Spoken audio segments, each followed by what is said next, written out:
pen on the wheel. When the wheel rolls, it draws a straight line on the wall.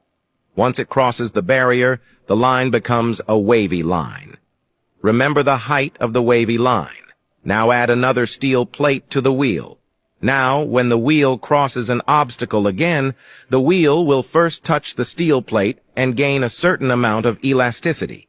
Then the force will be transmitted to the pen on top.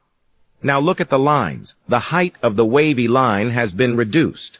But it's not obvious enough. This is the early steel plate suspension. There's some comfort, but it's not pronounced enough. So how do you make this wavy line close to a straight line? It was discovered that the wheels drove the suspension as they went over obstacles. And that affects the pen. So all that was needed was to separate the wheels from the pen to get a straighter line.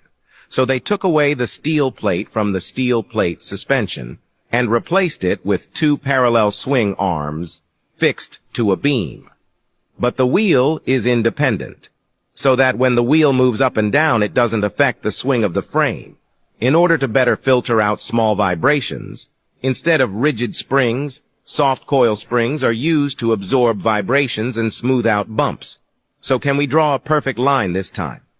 With coil springs on all four wheels, when you go over an obstacle at this point, it's clear that the height of the thicker lines on the top stroke has been reduced by more than half from what it was at the beginning.